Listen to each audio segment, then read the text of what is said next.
Bulletin में सबसे पहले आपको बताएं, वजीर आजम ने 175 ममालिक के लिए ऑनलाइन और 50 ममालिक के लिए ऑन अराइवल वीज़ा के इजरा की नई वीज़ा पॉलिसी का इफ्तिताह भी कर दिया। उनका कहना है कि पाकिस्तान अमन के रास्ते पर है। भारत में इंतखाबात का थोड़ा मसला हो सकता है, जिसके बाद भारत समेत खित्ते के तमाम ममालिक के साथ दोस्ताना ताल्लुकात होंगे। मजीद तफसीलात जानिए नुमाइंदा खुसूसी आसिफ अली भट्टी की रिपोर्ट में। चीन, तुर्की, मलेशिया, मुत्तहिदा अरब अमारात और बरतानवी शहरियों को पाकिस्तान का ऑनलाइन वीजा 4 हफ्तों में जारी होगा। भारतीय नियाद गैर मुल्की शहरी भी मजहबी सेहती वीजा हासिल कर सकेंगे। वजीर आजम इमरान खान ने नई वीजा पॉलिसी का ऐलान कर दिया। तकरीब से खिताब में कहा, माजी में माइंड सेट था कि वीजा का इजरा इतना मुश्किल बना दो कि कोई यहाँ आए ही नहीं। 60 की दहाई में पाकिस्तान बहुत पुरएतमाद था, तेजी से ऊपर जा रहा था। फिर हमारा माइंड सेट तब्दील किया गया और पैसा बनाने को गुनाह समझा गया। अब भी माइंड सेट को तब्दील करना बहुत जरूरी है। वजीर आजम इमरान खान ने कहा कि नई वीजा पॉलिसी के इजरा का मकसद सरमायाकारी का फरोग है। हमें बड़ा कॉन्फिडेंस है कि पाकिस्तान एक नए रास्ते पर निकल चुका है, एक अमन के रास्ते पर निकल चुका है। हमारा थोड़ा सा शायद मसला हो हिंदुस्तान के इलेक्शंस तक, लेकिन इंशाअल्लाह हमारी सारे नेबर से और इंक्लूडिंग हिंदुस्तान, जब इनके इलेक्शंस हो जाएंगे, हमारे सारे नेबर से हमारे अच्छे ताल्लुकात होंगे। वजीर आज़म इमरान खान का कहना था कि सियाहत को फरोग देने के मंसूबे पर अमल के लिए टास्क फोर्स बनाई है। आइंदा बरसों में ये एक नया और खुशहाल पाकिस्तान होगा। नुमाइंदा खुसूसी आसिफ अली भट्टी, जियो न्यूज़, इस्लामाबाद। वफाकी हुकूमत की तरफ से तैयार की गई नई वीज़ा पॉलिसी में नापसंदीदा ममालिक की बी लिस्ट से बांग्लादेश को निकाल दिया गया। नापसंदीदा ममालिक के फहरिस्त में सिर्फ भारत और सोमालिया रह गए हैं। जियो न्यूज़ की तरफ से नई वीज़ा पॉलिसी की हासिल की गई तफसीलात के मुताबिक नापसंदीदा ममालिक की वीज़ा के बारे में फहरिस्त में वाज़ेह तौर पर तब्दीली लाते हुए वजारत दाखिला ने 7 ममालिक की फहरिस्त को कम करके 2 ममालिक तक महदूद कर दिया है, जिनमें भारत और सोमालिया शामिल हैं। ज़राए ने बताया है कि मजमूई तौर पर ऑनलाइन वीज़ा की सहूलत 175 ममालिक को दी जाएगी, मगर इब्तदाई तौर पर यह सहूलत बरतानिया, मुत्तहिदा अरब अमारात, तुर्की, मलेशिया और सऊदी अरब के शहरियों को दी जाएगी, जबकि बिजनेस वीज़ा के लिए ममालिक की तादाद 48 से बढ़ाकर 96 कर दी गई है। और वजीर आजम इमरान खान की तरफ से बड़ा ऐलान सामने आया। उनका कहना है कि अगला PSL पूरा पाकिस्तान में होगा। कहा, आज पाकिस्तान महफूज है, मुल्क में सिक्योरिटी की सूरत हाल भी बहुत बेहतर है। आज माशाल्लाह पाकिस्तान एक सिक्योर मुल्क है। मैं उम्मीद ये रख रहा हूँ, और उम्मीद नहीं रख रहा, हमने अगला जो PSL है पाकिस्तान सारा वो पाकिस्तान में होगा, बजाय कि वो दुबई में हो। वहाँ खाली स्टेडियम्स में, मैं तो क्रिकेटर, मुझे तो पता है कितना बोरिंग होता था खाली स्टेडियम्स में खेलना। तो पाकिस्तान के अंदर PSL सारे स्टेडियम्स, अपनी टीमें अपने शहरों के अंदर वो ज़्यादा होगा। तो आज जिधर हम खड़े हैं, हमें बड़ा कॉन्फिडेंस है कि पाकिस्तान एक नए रास्ते पर निकल चुका है। वज़ीर आज़म इमरान खान ने वज़ीर आला पंजाब को तनख्वाहों और मरात में इजाफे का फैसला वापस लेने की हिदायत कर दी। आला सतह के हुकूमती ज़राए का कहना है कि वज़ीर आज़म ने पंजाब हुकूमत की जानिब से सूबाई असम्बली में 3 गुना तनख्वाहों और मरात में इजाफे के बिल की मंजूरी पर सख्त नाराज़गी जाहिर की। गवर्नर ने पंजाब को समरी पर दस्तखत ना करने और वज़ीर आला को 24 घंटों में फैसला वापस लेने के इक़दाम का हुक्म दे दिया। आसिफ अली भट्टी की रिपोर्ट देखिए। और वज़ीर आला पंजाब के तर्जुमान शहबाज गिल ने कहा है कि पंजाब के अरकान असम्बली की तनख्वाह KP के रुकन के बराबर की गई। ऑपोजिशन के बिल को हुकूमत ने टेक ओवर किया। उन्होंने कहा कि बिल वज़ीर आला ऑफिस के पास है, जो गवर्नर को भिजवाया जाएगा।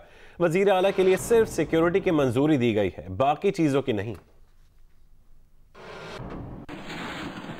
तर्जुमान वज़ीर आला पंजाब डॉक्टर शहबाज गिल ने लाहौर में न्यूज़ कॉन्फ्रेंस करते हुए कहा कि वज़ीर आला पंजाब को गाड़ी, सिक्योरिटी, घर और अलाउंस की खबरों पर वज़ीर आज़म के अलावा वज़ीर आला पंजाब ने भी मायूसी जाहिर की है। उनका कहना था कि बिल वज़ीर आला ऑफिस के पास रहे, जो गवर्नर को भिजवाया जाएगा। सिर्फ सिक्योरिटी की मंजूरी दी गई है, बाकी चीज़ों की नहीं। चीफ मिनिस्टर के से रेलिवेंट बात है वो सिर्फ एक है कि उन्हें एडिक्वेट सिक्योरिटी मिलेगी। इसमें कोई डिटेल नहीं है, ये जितनी मैंने आपको पढ़ के बताई। ये प्रपोजल ज़रूर किसी ने किया था इनिशियली, और वो स्ट्रक डाउन हो गया था।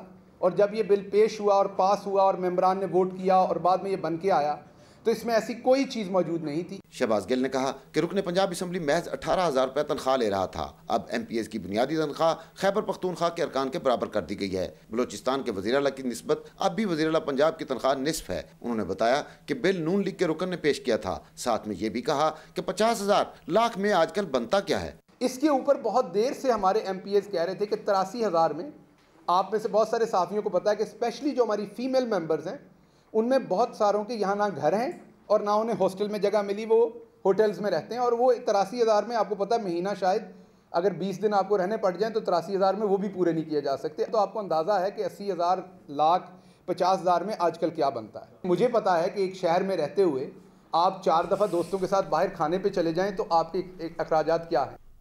इमरान खान बतौर वज़ीर आज़म कितनी तनख्वाह लेते हैं, रहन सहन कैसा है, सब सामने आ गया। इमरान खान का बतौर वज़ीर आज़म कोई कैंप ऑफिस है ना ज़ाती रहायशगाह, पर सरकारी अखराजात करते हैं। तनख्वाह वफाकी वज़रा से भी कम है। सैलरी स्लिप के मुताबिक वज़ीर आज़म इमरान खान की बुनियादी तनख्वाह 1,72,080 रुपये है। मेहमानदारी अलाउंस 50,000 रुपये मिलता है, जबकि एडहॉक रिलीफ अलाउंस 21,546 रुपये है। एडहॉक अलाउंस 12,110 रुपये है। वज़ीर आज़म को एक और एडहॉक रिलीफ 10,728 रुपये भी मिलता है। वज़ीर आज़म की तनख्वाह पर 4,595 रुपये टैक्स कटौती की जाती है। कटौती के बाद वज़ीर आज़म इमरान खान को 1,96,979 रुपये तनख्वाह मिलती है, जबकि वज़ीर आज़म के मुकाबले में वफाकी वज़रा की तनख्वाह 2.5 लाख रुपये के करीब है।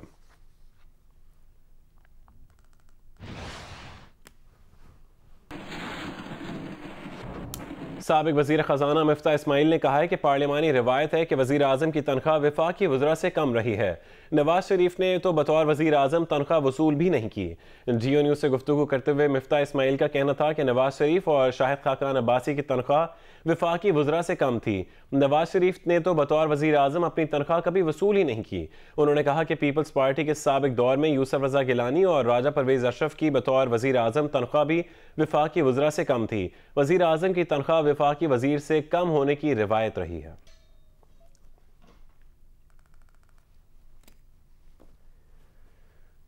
चेयरमैन पीपल्स पार्टी का एक बार फिर काबीना के 3 अरकान पर कलअदम तंजीमों से राबते का इल्ज़ाम। कहा कि एक वज़ीर कलअदम तंजीम से कहता है कि जब तक हमारी हुकूमत है आपके खिलाफ कार्रवाई नहीं करेंगे। इस किस्म के लोगों को नए पाकिस्तान की काबीना में नहीं होना चाहिए। हुकूमत को पहले इंसान बनना चाहिए, फिर हुक्मरान बनना चाहिए। हुकूमत गरीबों को मदद देने के बजाय मुआशी कत्ल कर रही है। हुकूमत को होश के नाखून लेने चाहिए। गैर संजीदा और गैर जिम्मेदाराना वज़रा को हटा देना चाहिए। मैं नहीं समझता हूँ कि अगर आप दहशतगर्दों के ख़िलाफ़ एक्शन लेने का मुतालबा करते हो या कलअदम तंजीमों के ख़िलाफ़ एक्शन लेने का मुतालबा करते हो, ये मुल्क दुश्मन हो सकता है। इसलिए नेशनल एक्शन प्लान तो सारी जमातों ने बनाई हैं, तो फिर सारी जमातें मुल्क दुश्मन होंगे। ये जो 3 वज़ीर हैं, एक वज़ीर का वायरल वीडियो बहुत दफ़ा चला है सोशल मीडिया पे, जहाँ वो एक मखसूस कलअदम तंजीम के लिए कह रहा है कि जब तक PTI की हुकूमत रहेगा तब तक हम आपके ख़िलाफ़ कोई एक्शन नहीं लेंगे।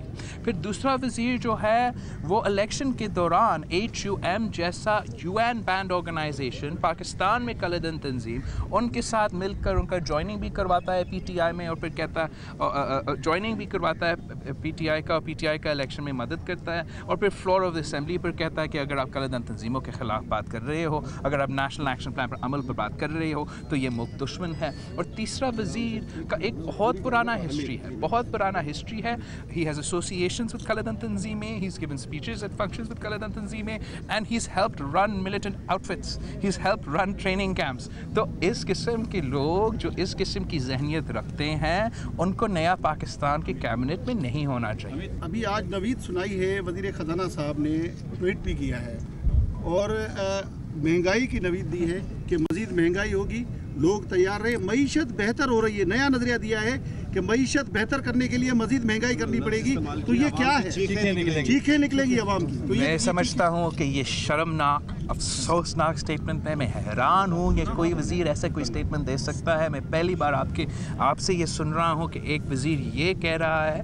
मैं एक बार फिर मेरा मुतालबा को दोहराता हूँ कि इस वज़ीर को इस्तीफ़ा देना चाहिए। वज़ीर मुमलिकत पार्लिमानी उमूर अली मोहम्मद खान का कहना है कि बिलावल भुट्टो अपने गिरेबान में झांकें। कहीं मसला वहाँ ना निकल आए। बिलावल भुट्टो के पास वज़रा से मुतालिक सबूत हैं तो पेश करें ताकि वज़ीर आज़म एक्शन लें। बिलावल भुट्टो की जानिब से बगैर सबूतों के बात करना नामुनासिब अमल है। अगर किसी वज़ीर के कलअदम तंजीमों के साथ राब्ते हैं तो उसको हटाया जाना चाहिए।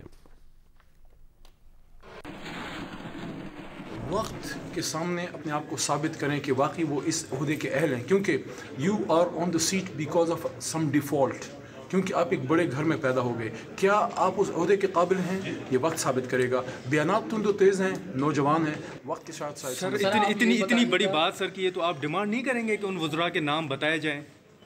मैं समझता हूँ बिलावल साहब को पूरी बात के साथ आना चाहिए। अगर उनके पास कोई सबूत हैं, कोई चीज़ें हैं, बताना चाहिए ताकि PM इमरान खान साहब उस पर एक्शन लें।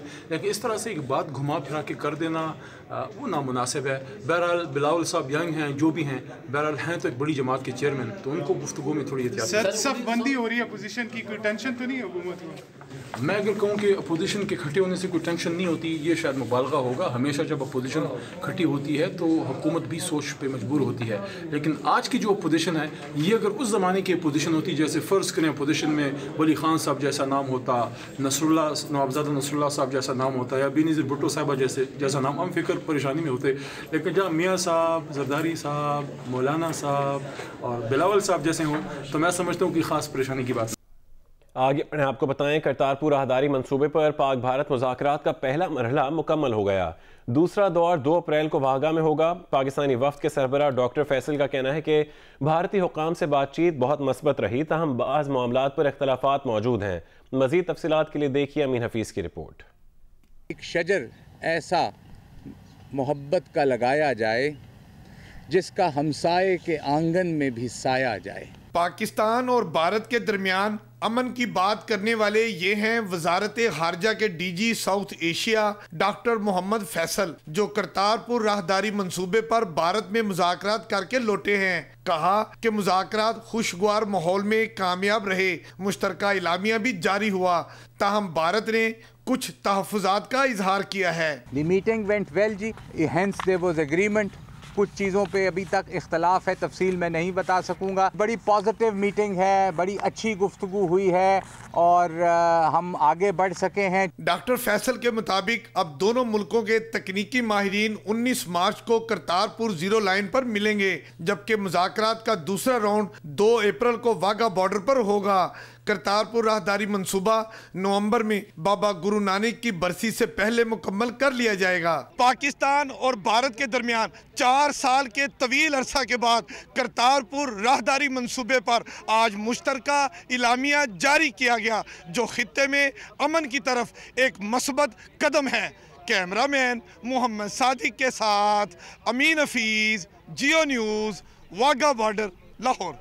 आगे बढ़े आपको बताएं, DG ISPR major general Asif Ghafoor ने कहा है कि पाकिस्तानी अवाम PSL फाइनल में मिलिट्री स्टॉल कैप और T-शर्ट पहनने की ख्वाहिश रखते हैं। आपको बताएं कि उनका कहना था कि PSL में मिलिट्री स्टाइल कैप और T-शर्ट पहनने की ख्वाहिश रखते हैं। पाक फ़ौज आपकी मोहब्बत और हिमायत की कदर करती है।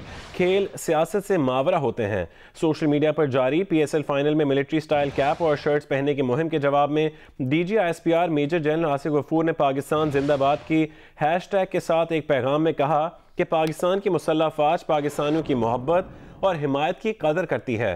खेल सियासत से बालातर है और हमें यकीन है कि आपका और हमारा ताल्लुक़ इन चीज़ों से बुलंद है।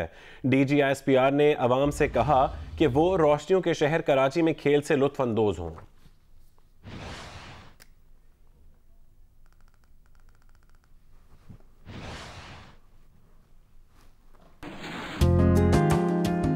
Watch your favorite Jio TV shows and programs anywhere, anytime. Only on Sling TV. Enjoy the freedom of no long-term contract and free 8-day replay, making your favorite shows available for 8 days after they air.